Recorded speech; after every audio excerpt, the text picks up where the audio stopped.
para assuntos jurídicos. Decreto número 11.129, de 11 de julho de 2022. Vigência. Regulamenta a Lei nº 12.846, de 1º de agosto de 2013, que dispõe sobre a responsabilização administrativa e civil de pessoas jurídicas pela prática de atos contra a administração pública, nacional ou estrangeira. O Presidente da República, no uso da atribuição que lhe confere o artigo 84, caput, inciso 4, da Constituição, e tendo em vista o disposto na Lei nº 12.846, de 1º de agosto de 2013. Decreta. Capítulo I. Disposições preliminares. Art. 1º. Este decreto regulamenta a responsabilização objetiva administrativa e civil de pessoas jurídicas pela prática de atos contra a administração pública, nacional ou estrangeira, de que trata a Lei nº 12.846, de 1º de agosto de 2013. Primeiro, a Lei nº 12.846, de 2013, aplica-se aos atos lesivos praticados e, por pessoa jurídica brasileira contra a administração pública estrangeira, ainda que cometidos no exterior. Segunda, no todo ou em parte no território nacional ou que nele produzam ou possam produzir efeitos, ou. Terceira, no exterior, quando praticados contra a administração pública nacional. Segundo, são passíveis de responsabilização nos termos do disposto na Lei nº 12.846, de 2013, as pessoas jurídicas que tenham sede, filial ou representação no território brasileiro, constituídas de fato ou de direito. Art. 2º. A apuração da responsabilidade administrativa de pessoa jurídica, decorrente do exercício do poder sancionador da administração pública, será efetuada por meio de processo administrativo de responsabilização, para ou de acordo de leniência. Capítulo 2º. Da responsabilização administrativa. Seção I. Da investigação preliminar. Art. 3º. O titular da corregedoria da entidade ou da unidade competente, ao tomar ciência da possível ocorrência de ato lesivo à administração pública federal, em sede de juízo de admissibilidade e mediante despacho fundamentado, decidirá. I. Pela abertura de investigação preliminar. Segunda, pela recomendação de instauração de par, ou. Terceira, pela recomendação de arquivamento da matéria. Primeiro, a investigação de que trata o inciso I do caput terá caráter sigiloso e não punitivo e será destinada à apuração de indícios de autoria e materialidade de atos lesivos à administração pública federal.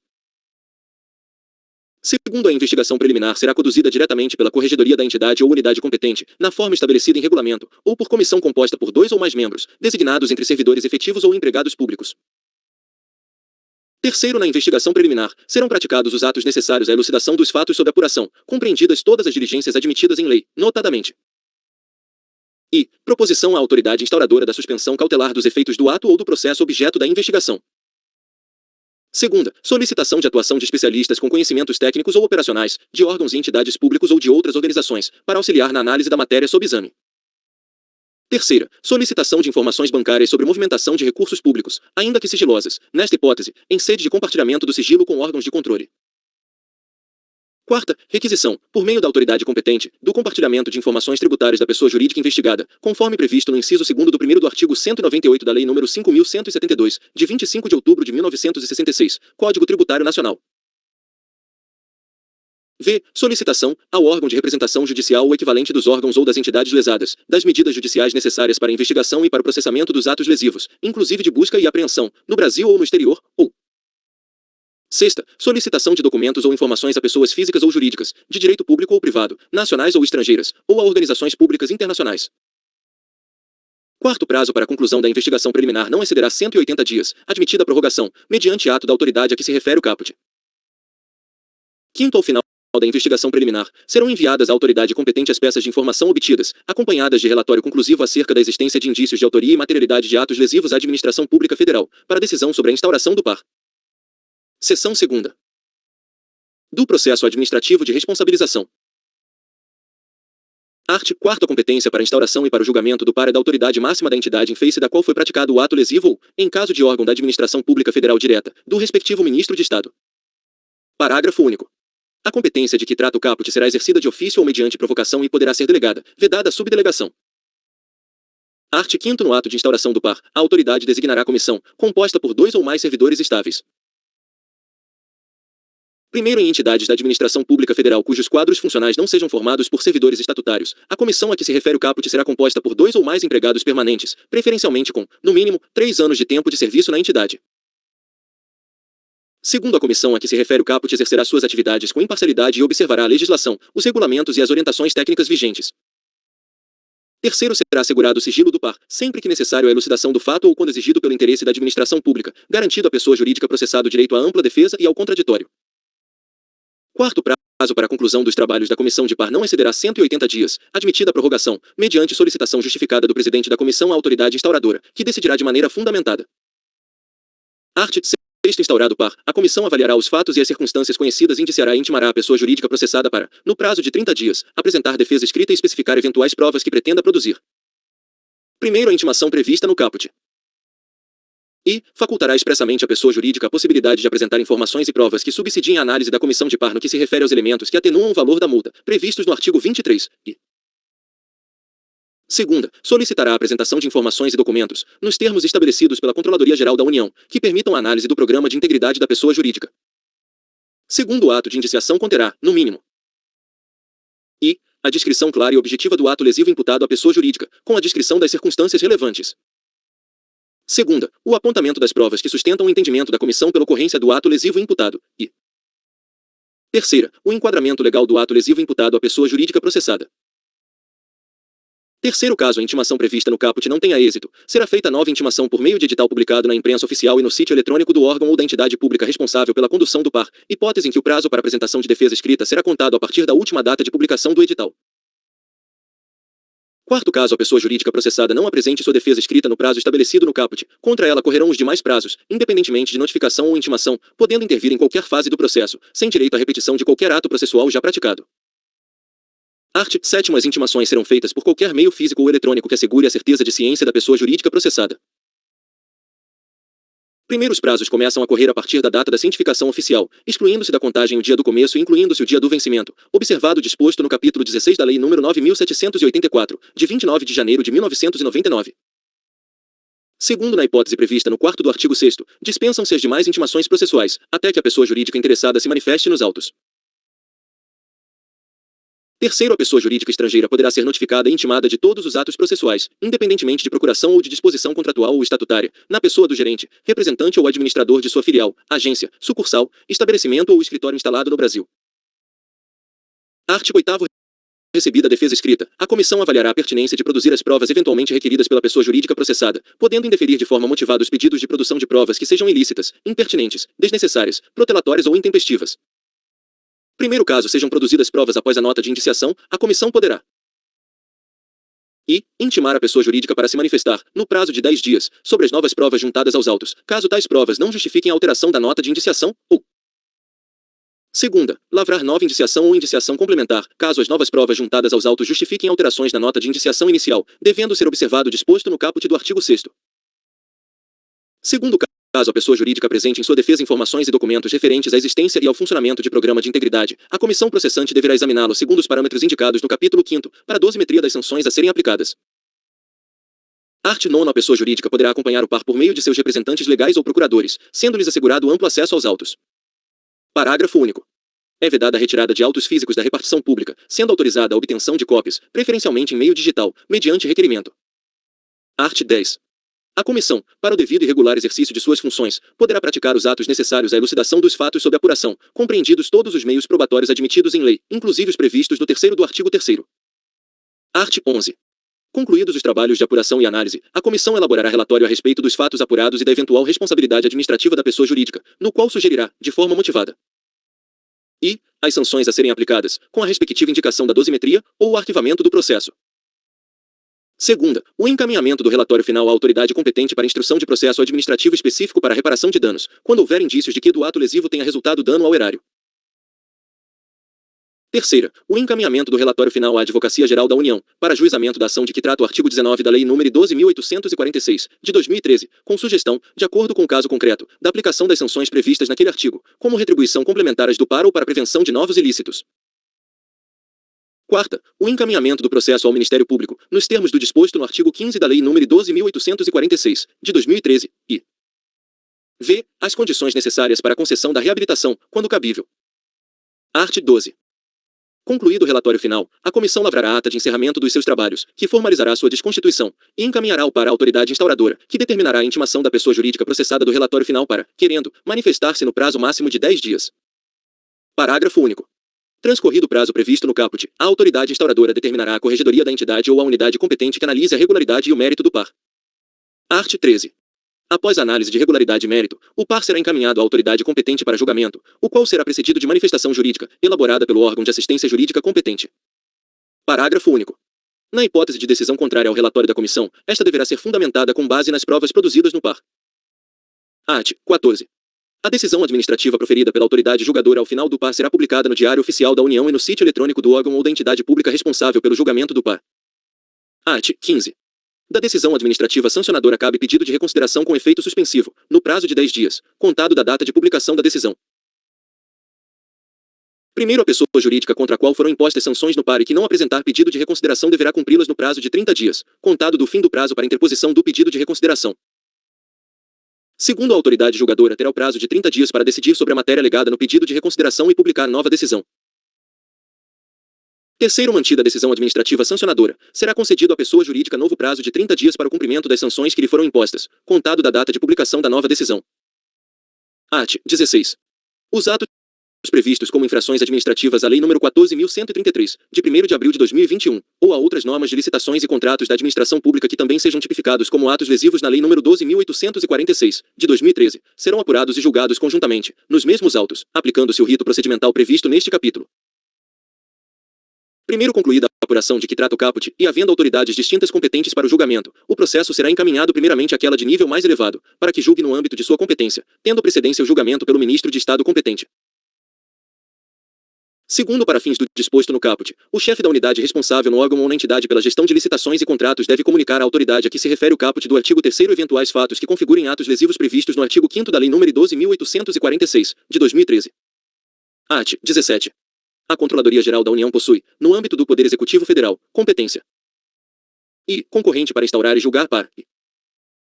Segunda, exclusiva para avocar os processos instaurados para exame de sua regularidade ou para lhes corrigir o andamento, inclusive promovendo a aplicação da penalidade administrativa cabível. Primeiro, a Controladoria Geral da União poderá exercer, a qualquer tempo, a competência prevista no caput, se presentes quaisquer das seguintes circunstâncias. I. Caracterização de omissão da autoridade originariamente competente. Segunda, inexistência de condições objetivas para sua realização no órgão ou na entidade de origem. Terceira, complexidade, repercussão e relevância da matéria. Quarta, valor dos contratos mantidos pela pessoa jurídica com o órgão ou com a entidade atingida, ou v. Apuração que envolva atos e fatos relacionados com mais de um órgão ou entidade da administração pública federal. Segundo, ficam os órgãos e as entidades da administração pública obrigados a encaminhar à Controladoria Geral da União todos os documentos e informações que lhes forem solicitados, incluídos os autos originais dos processos que eventualmente estejam em curso. Art. 18. Compete à Controladoria Geral da União instaurar, apurar e julgar par pela prática de atos lesivos à administração pública estrangeira, o qual seguirá, no que couber, o rito procedimental previsto neste capítulo. Parágrafo único. Os órgãos e as entidades da administração pública federal direta e indireta deverão comunicar à Controladoria Geral da União os indícios da ocorrência de atos lesivos à administração pública estrangeira, identificados no exercício de suas atribuições, juntando à comunicação os documentos já disponíveis e necessários à apuração ou à comprovação dos fatos, sem prejuízo do envio de documentação complementar, na hipótese de novas provas ou informações relevantes, sob pena de responsabilização. Capítulo 3º. Das sanções administrativas e dos encaminhamentos judiciais. Seção I. Disposições gerais. Art. 19. As pessoas jurídicas estão sujeitas às seguintes sanções administrativas, nos termos do disposto no artigo 6º da Lei nº 12.846, de 2013. I. Multa. I. Segunda, publicação extraordinária da decisão administrativa sancionadora. Parágrafo único. Caso os atos lesivos apurados envolvam infrações administrativas à Lei nº 14.133, de 2021, ou a outras normas de licitações e contratos da administração pública e tenha ocorrido a apuração conjunta prevista no artigo 16, a pessoa jurídica também estará sujeita a sanções administrativas que tenham como efeito a restrição ao direito de participar em licitações ou de celebrar contratos com a administração pública, a serem aplicadas no par. Seção 2ª. Da multa. Art. 20. A multa prevista no inciso I do caput do artigo 6º da Lei nº 12.846, de 2013, terá como base de cálculo o faturamento bruto da pessoa jurídica no último exercício anterior ao da instauração do par, excluídos os tributos. Primeiro, os valores que constituirão a base de cálculo de que trata o caput poderão ser apurados, entre outras formas, por meio de I. Compartilhamento de informações tributárias, na forma do disposto no inciso 2º do 1º do artigo 198 da Lei nº 5.172, de 1966, Código Tributário Nacional. Segunda, registros contábeis produzidos ou publicados pela pessoa jurídica acusada, no Brasil ou no exterior. Terceira, Estimativa, levando em consideração quaisquer informações sobre a sua situação econômica ou o estado de seus negócios, tais como patrimônio, capital social, número de empregados, contratos, entre outras. Quarta, identificação do montante total de recursos recebidos pela pessoa jurídica sem fins lucrativos no ano anterior ao da instauração do PAR, excluídos os tributos incidentes sobre vendas. Segundo os fatores previstos nos artigo 22 e artigo 23 deste decreto serão avaliados em conjunto para os atos lesivos apurados no mesmo PAR, devendo-se considerar, para o cálculo da multa, a consolidação dos faturamentos brutos de todas as pessoas jurídicas pertencentes de fato ou de direito ao mesmo grupo econômico que tenham praticado os ilícitos previstos no artigo 5º da Lei nº 12.846, de 2013, ou concorrido para a sua prática. Art. 21. Caso a pessoa jurídica comprovadamente não tenha tido faturamento no último exercício anterior ao da instauração do PAR, deve-se considerar como base de cálculo da multa o valor do último faturamento bruto apurado pela pessoa jurídica, excluídos os tributos incidentes sobre vendas, que terá seu valor atualizado até o último dia do exercício anterior ao da instauração do PAR. Parágrafo único. Na hipótese prevista no caput, o valor da multa será estipulado observando-se o intervalo de R$6.000, R$6.000, a R$60 milhões, R$60 milhões, e o limite mínimo da vantagem auferida, quando for possível sua estimação. Art. 22. O cálculo da multa se inicia com a soma dos valores correspondentes aos seguintes percentuais da base de cálculo. I, até 4%, havendo concurso dos atos lesivos. Segunda, até 3% para tolerância ou ciência de pessoas do corpo diretivo ou gerencial da pessoa jurídica. Terceira, até 4% no caso de interrupção no fornecimento de serviço público, na execução de obra contratada ou na entrega de bens ou serviços essenciais à prestação de serviços públicos ou no caso de descumprimento de requisitos regulatórios. Quarta, 1% para a situação econômica do infrator que apresente índices de solvência geral e de liquidez geral superiores a 1 e lucro líquido no último exercício anterior ao da instauração do PAR. V. 3% no caso de reincidência, assim definida a ocorrência de nova infração, idêntica ou não à anterior, tipificada como ato lesivo pelo artigo 5º da Lei nº 12.846, de 2013, em menos de 5 anos, contados da publicação do julgamento da infração anterior. Sexta, no caso de contratos, convênios, acordos, ajustes e outros instrumentos congêneres mantidos ou pretendidos com o órgão ou com as entidades lesadas, nos anos da prática do ato lesivo, serão considerados os seguintes percentuais. A. 1%, no caso de somatório dos instrumentos totalizar valor superior a R$500 mil, R$500 mil. B. 2%, no caso de somatório dos instrumentos totalizar valor superior a R$1.500.000, R$1.500.000. C. 3%, no caso de somatório dos instrumentos totalizar valor superior a R$10 milhões, R$10 milhões. D. 4%, no caso de somatório dos instrumentos totalizar valor superior a R$50 milhões, R$50 milhões. E 5%, no caso de somatório dos instrumentos totalizar valor superior a R$250 milhões, R$250 milhões. Parágrafo único. No caso de acordo de leniência, o prazo constante do inciso V do caput será contado a partir da data de celebração até 5 anos após a declaração de seu cumprimento. Art. 23. Do resultado da soma dos fatores previstos no artigo 22 serão subtraídos os valores correspondentes aos seguintes percentuais da base de cálculo. I. Até 0,5% no caso de não consumação da infração. Segunda, até 1% no caso de A. Comprovação da devolução espontânea pela pessoa jurídica da vantagem auferida e do ressarcimento dos danos resultantes do ato lesivo. Ou B. Inexistência ou falta de comprovação de vantagem auferida e de danos resultantes do ato lesivo. Terceira, até 1,5% para o grau de colaboração da pessoa jurídica com a investigação ou apuração do ato lesivo, independentemente do acordo de leniência. Quarta, até 2% no caso de admissão voluntária pela pessoa jurídica da responsabilidade objetiva pelo ato lesivo. V. Até 5% no caso de comprovação de a pessoa jurídica possuir e aplicar um programa de integridade, conforme os parâmetros estabelecidos no capítulo 5º. Parágrafo único. Somente poderão ser atribuídos os percentuais máximos, quando observadas as seguintes condições. E, na hipótese prevista na linha A do inciso 2º do caput, quando ocorrer a devolução integral dos valores ali referidos. Segunda, na hipótese prevista no inciso 4º do caput, quando a admissão ocorrer antes da instauração do PAR. Terceira, na hipótese prevista no inciso V do caput, quando o plano de integridade for anterior à prática do ato lesivo. Art. 24. A existência e quantificação dos fatores previstos nos artigo 22 e artigo 23 deverá ser apurada no PAR e evidenciada no relatório final da comissão, o qual também conterá a estimativa, sempre que possível, dos valores da vantagem auferida e da pretendida. Art. 25. Em qualquer hipótese, o valor final da multa terá como limite I mínimo, o maior valor entre o da vantagem auferida, quando for possível sua estimativa, e A. 0,1% da base de cálculo, ou B. R$6.000, R$6.000, na hipótese prevista no artigo 21. Segunda, máximo, o menor valor entre A. 3 vezes o valor da vantagem pretendida ou auferida, o que for maior entre os dois valores. B. 20% do faturamento bruto do último exercício anterior ao da instauração do PAR, excluídos os tributos incidentes sobre vendas.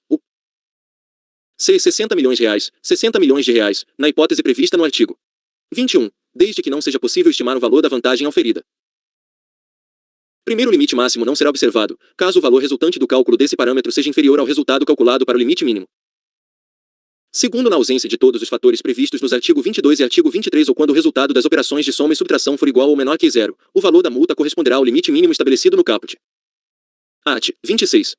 O valor da vantagem auferida ou pretendida corresponde ao equivalente monetário do produto do ilícito, assim entendido como os ganhos ou os proveitos obtidos ou pretendidos pela pessoa jurídica em decorrência direta ou indireta da prática do ato lesivo.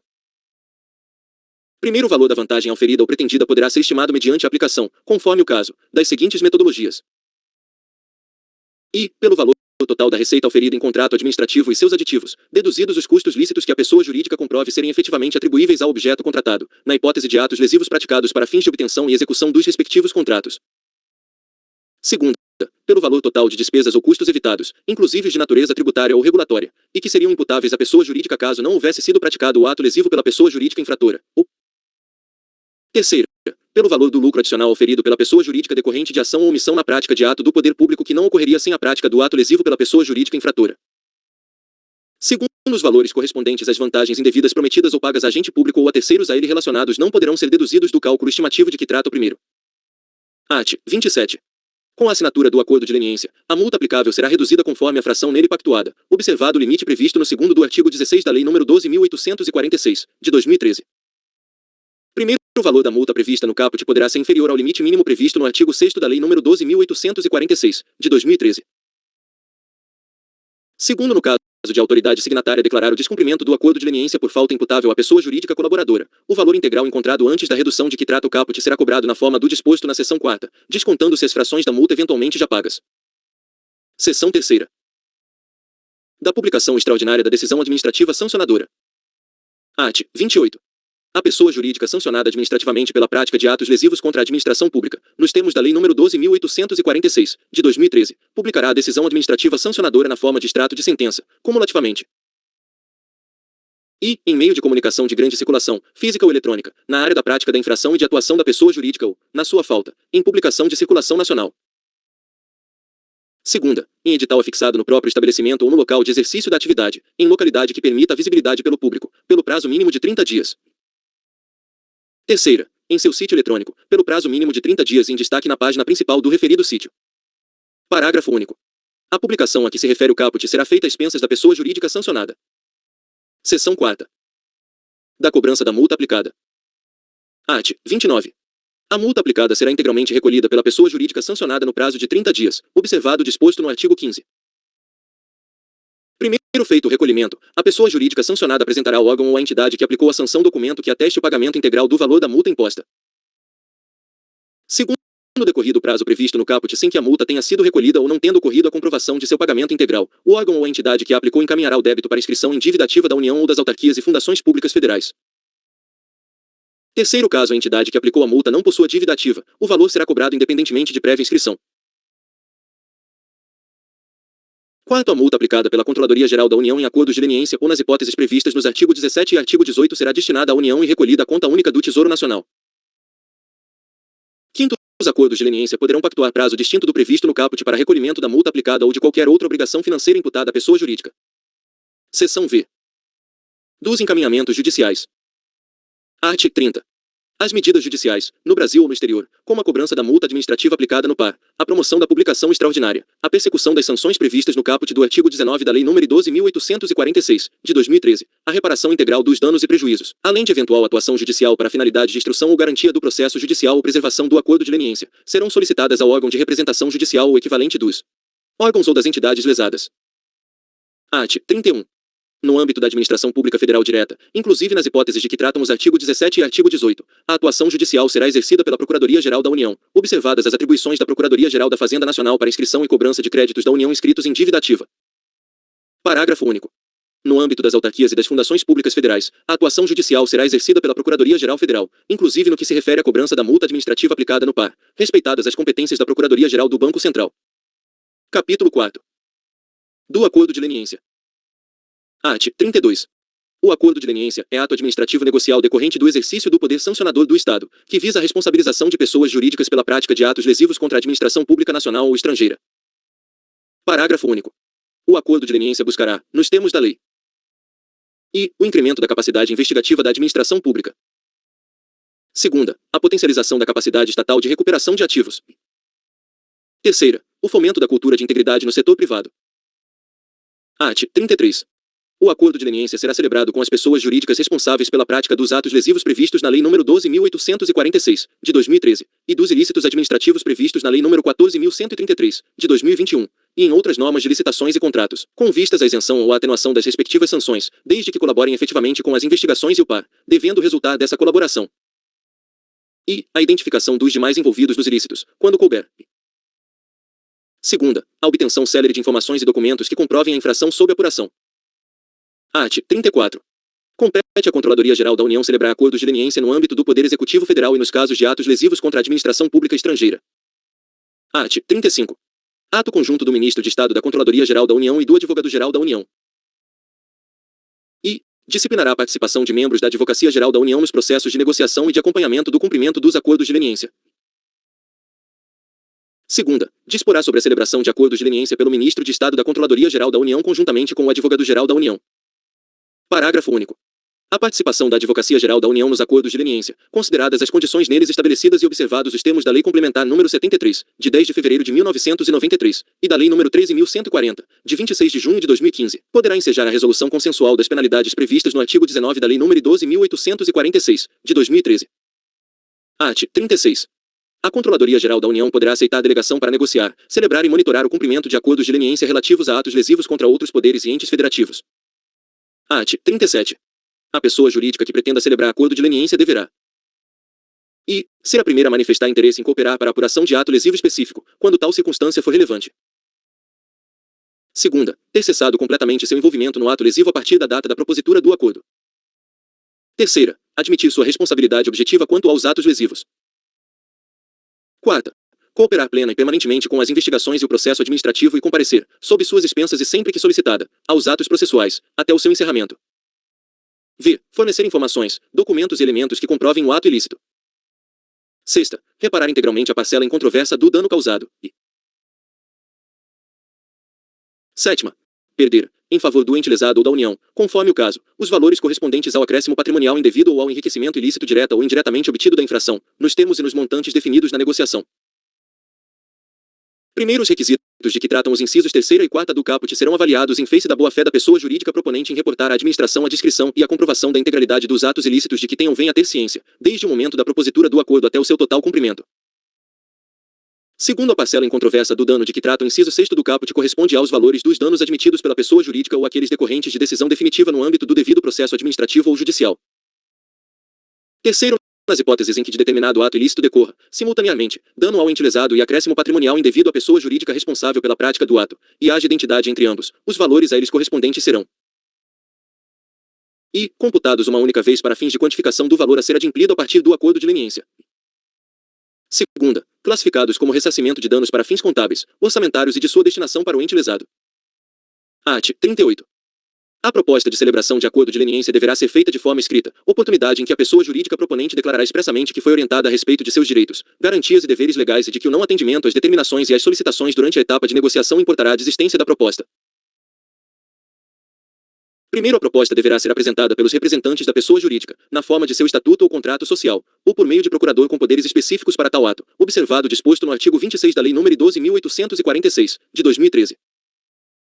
Segundo, a proposta poderá ser feita até a conclusão do relatório a ser elaborado no par. Terceiro, a proposta apresentada receberá tratamento sigiloso e o acesso ao seu conteúdo será restrito no âmbito da Controladoria Geral da União. Quarto, a proponente poderá divulgar ou compartilhar a existência da proposta ou de seu conteúdo, desde que haja prévia anuência da Controladoria Geral da União.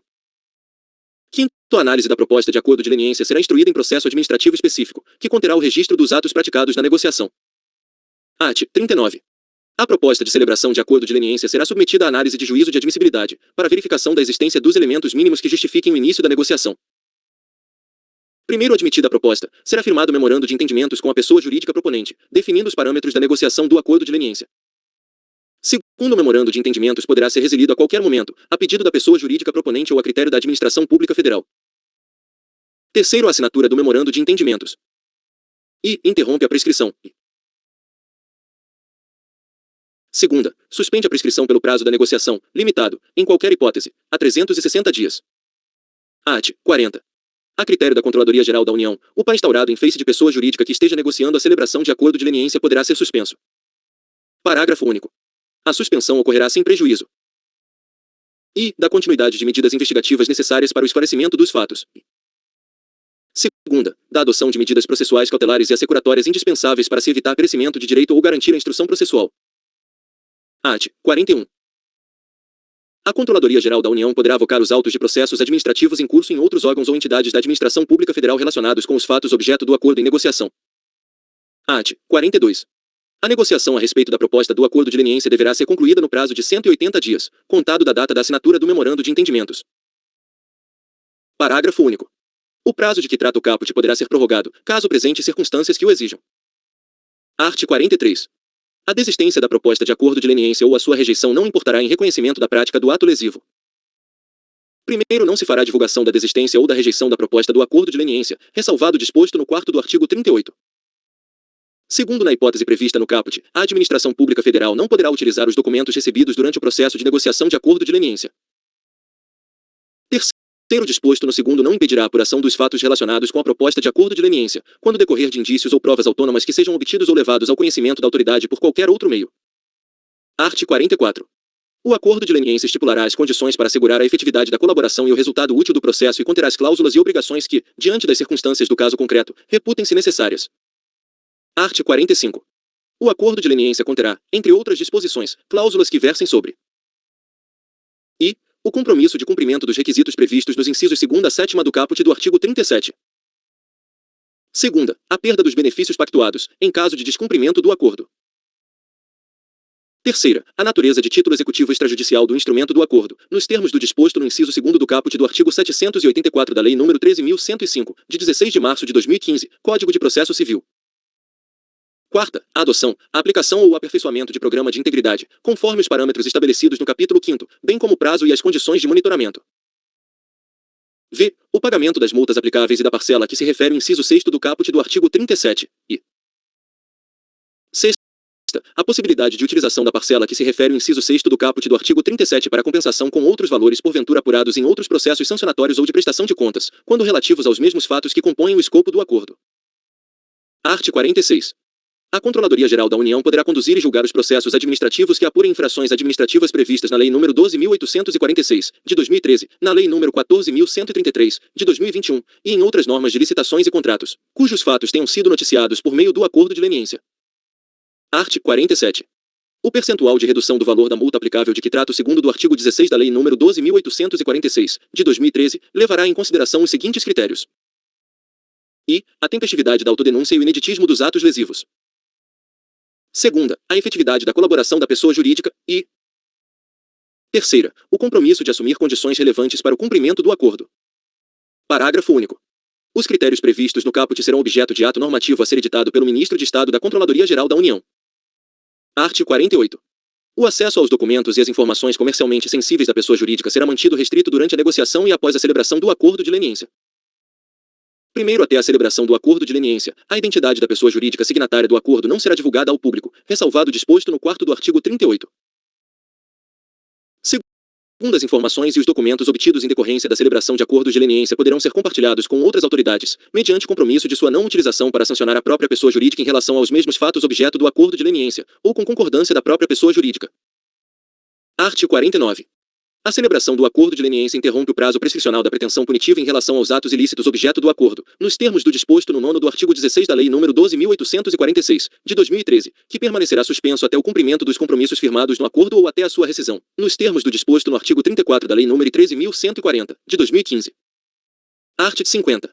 Com a celebração do acordo de leniência, serão concedidos em favor da pessoa jurídica signatária, nos termos previamente firmados no acordo, um ou mais dos seguintes efeitos.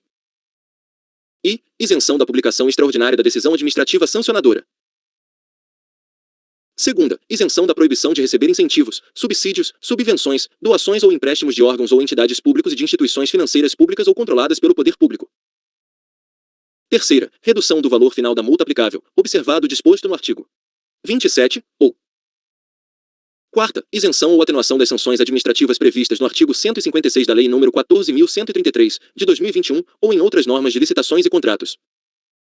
Primeiro, no acordo de leniência poderá ser pactuada a resolução de ações judiciais que tenham por objeto os fatos que componham o escopo do acordo. Segundo, os efeitos do acordo de leniência serão estendidos às pessoas jurídicas que integrarem o mesmo grupo econômico, de fato ou de direito, desde que tenham firmado o acordo em conjunto, respeitadas as condições nele estabelecidas. Art. 51.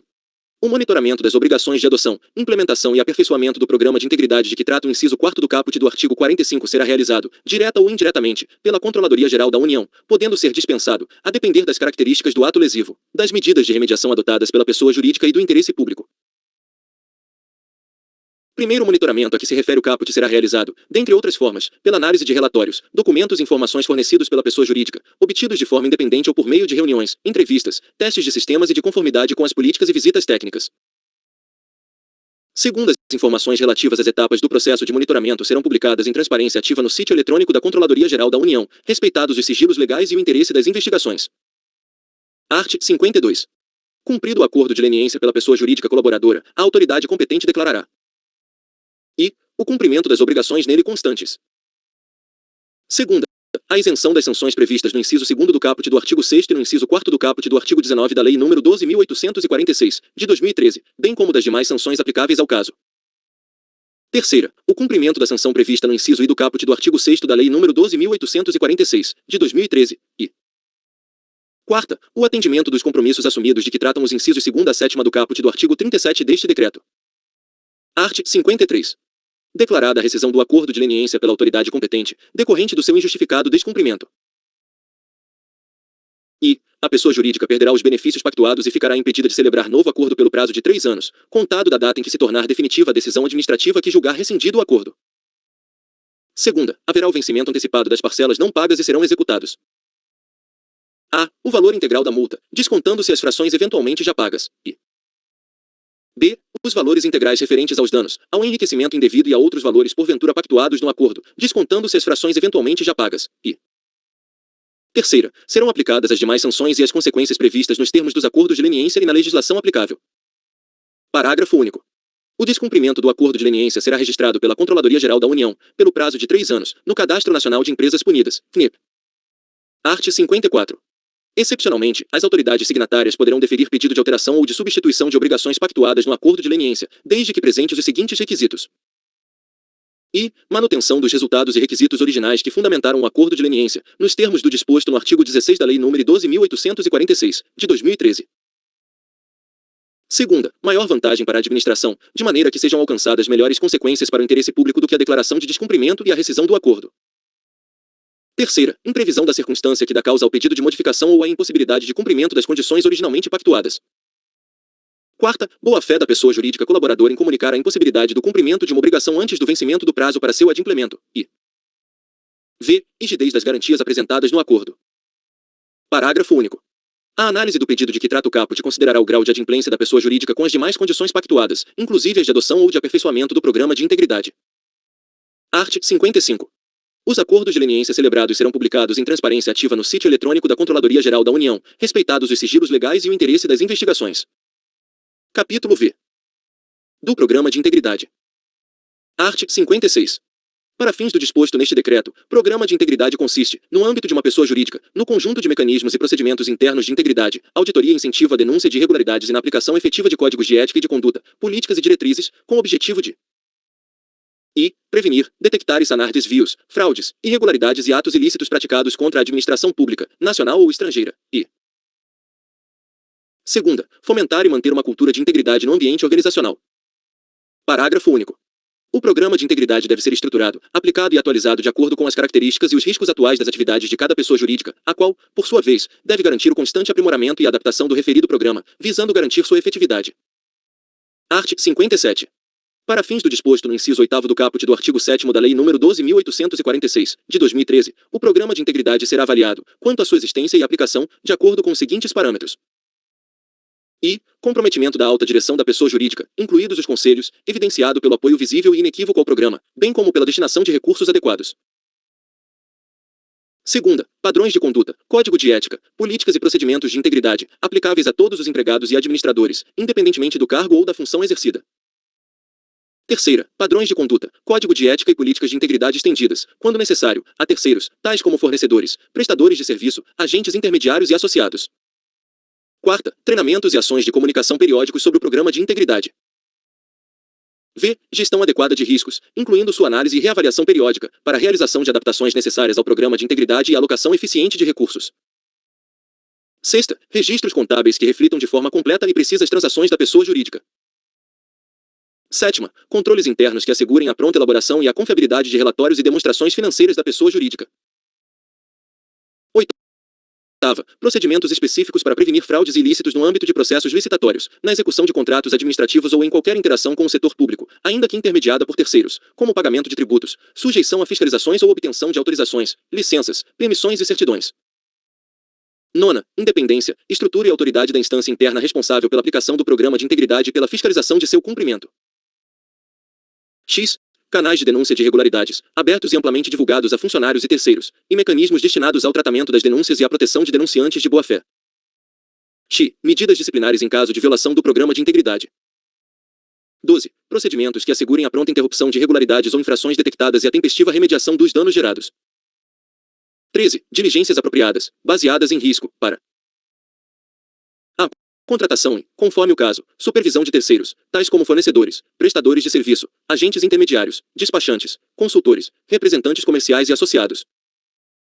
B. Contratação e, conforme o caso, supervisão de pessoas expostas politicamente, bem como de seus familiares, estreitos colaboradores e pessoas jurídicas de que participem. C. Realização e supervisão de patrocínios e doações. 14. Verificação, durante os processos de fusões, aquisições e reestruturações societárias, do cometimento de irregularidades ou ilícitos ou da existência de vulnerabilidades nas pessoas jurídicas envolvidas. 15.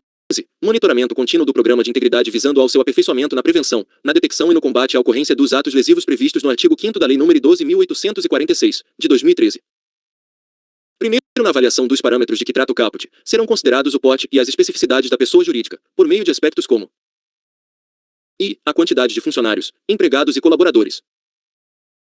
Segunda, o faturamento, levando ainda em consideração o fato de ser qualificada como microempresa ou empresa de pequeno porte. Terceira, a estrutura de governança corporativa e a complexidade de unidades internas, tais como departamentos, diretorias ou setores, ou da estruturação de grupo econômico. Quarta, a utilização de agentes intermediários, como consultores ou representantes comerciais. V. O setor do mercado em que atua.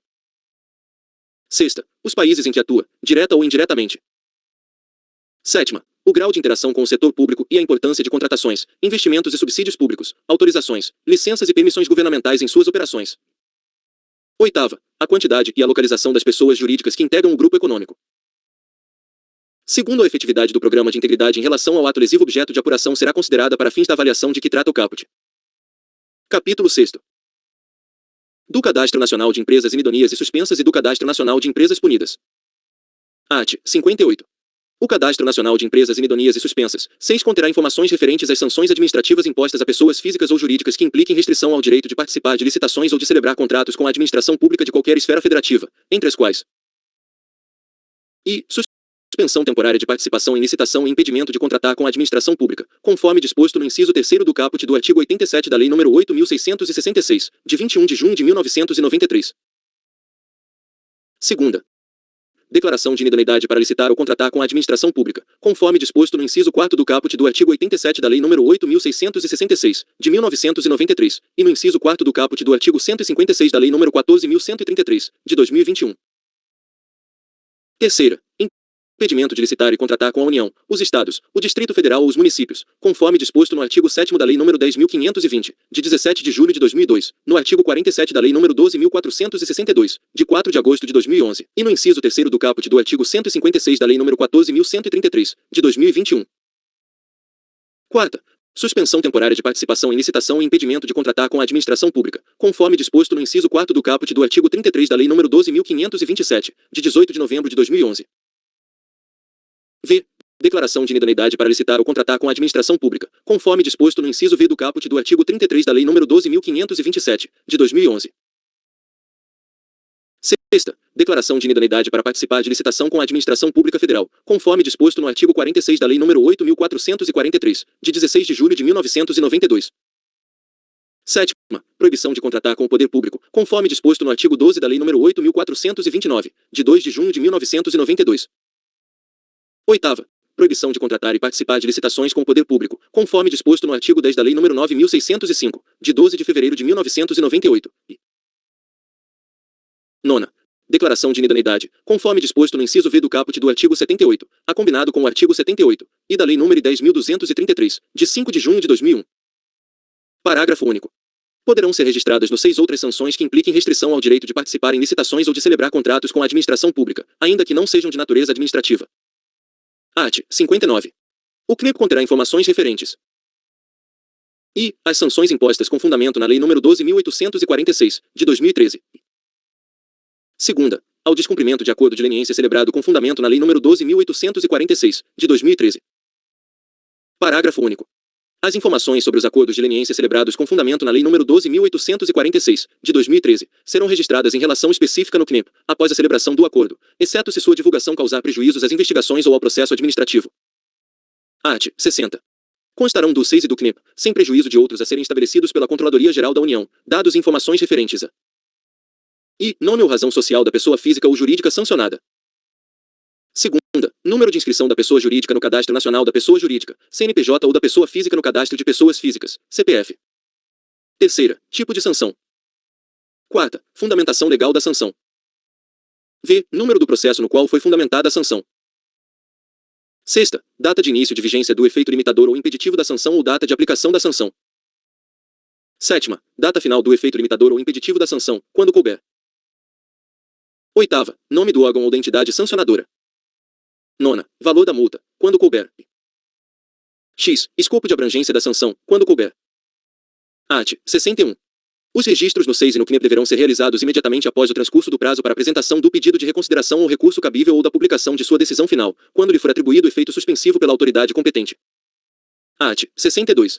A exclusão dos dados e das informações constantes do SEIS ou do CNEP se dará e, com o fim do prazo do efeito limitador ou impeditivo da sanção ou depois de decorrido o prazo previamente estabelecido no ato sancionador, ou segunda, mediante requerimento da pessoa jurídica interessada, após cumpridos os seguintes requisitos, quando aplicáveis. A publicação da decisão de reabilitação da pessoa jurídica sancionada. B. Cumprimento integral do acordo de leniência. C. Reparação do dano causado. D. Quitação da multa aplicada. E cumprimento da pena de publicação extraordinária da decisão administrativa sancionadora. Art. 63. O fornecimento dos dados e das informações de que trata este capítulo pelos órgãos e pelas entidades dos poderes executivo, legislativo e judiciário de cada uma das esferas de governo será disciplinado pela Controladoria Geral da União. Parágrafo único. O registro e a exclusão dos registros no SEIS e no CNEP são de competência e responsabilidade do órgão ou da entidade sancionadora. Capítulo 7º. Disposições finais. Art. 64. As informações referentes ao paraestaurado no âmbito dos órgãos e das entidades do Poder Executivo Federal serão registradas no Sistema de Gerenciamento Eletrônico de Processos Administrativos Sancionadores mantido pela Controladoria Geral da União, conforme ato do Ministro de Estado da Controladoria Geral da União. Art. 65. Os órgãos e as entidades da administração pública, no exercício de suas competências regulatórias, disporão sobre os efeitos da Lei nº 12.846, de 2013, no âmbito das atividades reguladas, inclusive no caso de proposta e celebração de acordo de leniência. Art. 66. O processamento do par ou a negociação de acordo de leniência não interfere no segmento regular dos processos administrativos específicos para apuração da ocorrência de danos e prejuízos à administração pública federal resultantes de ato lesivo cometido por pessoa jurídica, com ou sem a participação de agente público. Art. 67. Compete ao Ministro de Estado da Controladoria Geral da União editar orientações, normas e procedimentos complementares para a execução deste decreto, notadamente no que diz respeito a e fixação da metodologia para a apuração do faturamento bruto e dos tributos a serem excluídos para fins de cálculo da multa a que se refere o artigo 6º da Lei nº 12.846, de 2013. Segunda, forma e regras para o cumprimento da publicação extraordinária da decisão administrativa sancionadora. Terceira, avaliação do programa de integridade, inclusive sobre a forma de avaliação simplificada no caso de microempresas e empresas de pequeno porte. Quarta, gestão e registro dos procedimentos e sanções aplicadas em face de pessoas jurídicas e entes privados. Art. 68. O Ministério da Justiça e Segurança Pública, a Advocacia Geral da União e a Controladoria Geral da União. E estabelecerão canais de comunicação institucional. A. Para o encaminhamento de informações referentes à prática de atos lesivos contra a administração pública nacional ou estrangeira ou derivadas de acordos de colaboração premiada e acordos de leniência. B. Para a cooperação jurídica internacional e recuperação de ativos. Segunda, poderão, por meio de acordos de colaboração técnica, articular medidas para o enfrentamento da corrupção e de delitos conexos. Art. 69. As disposições deste decreto se aplicam imediatamente aos processos em curso, resguardados os atos praticados antes de sua vigência. Art. 70. Fica revogado o decreto número 8.420, de 18 de março de 2015. Art. 71. Este decreto entra em vigor em 18 de julho de 2022. Brasília, 11 de julho de 2022, do 101º da Independência e 134º da República. Jair Messias Bolsonaro, Anderson Gustavo Torres, José Marcelo Castro de Carvalho, Bruno Bianco Leal. Este texto não